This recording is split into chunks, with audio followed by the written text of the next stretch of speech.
Matindi ang kabalisahan sa mundong ating tinatahanan. Puno ng takot at pangamba, dulot ng walang kapayapaan at masidhing kahirapan.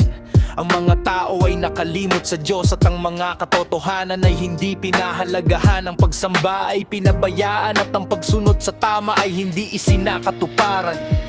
Salamat sa Diyos at nagsugo siya upang ituro ang kanyang mga banal na katotohanan. Sa gabay ng pamamahala sa kasalukuyan, laging itinuturo ang kanyang mga banal na katwiran. Liwanag at gabay ng aral patungo sa tamang daan para sa buhay na walang hanggan. Ang mga hinirang sa mga huling araw ay iingatan at hindi pababayaan ng Diyos na makapangyarihan. Hindi sa puso ang katotohanan na tinanggap at natutunan mula sa sugo at sa pamamahala sa kasalukuyan.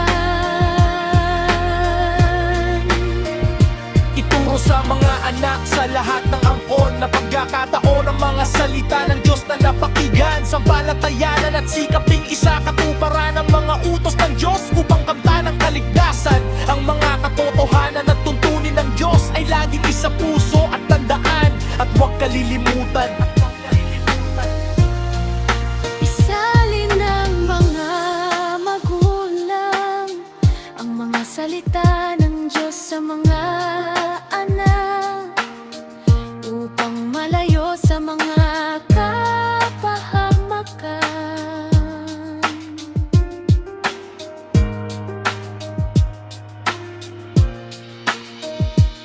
Huwag pabayaan ng mga pagsamba na dito tinatanggap ang mga katotohanan. Isa isip, isa puso at sundin ang mga katotohanan upang lubos natin pakinabangan. Itakuwi lang maling aral at sundin ang katotohanan upang tamuhin ang kanyang mga kabutihan.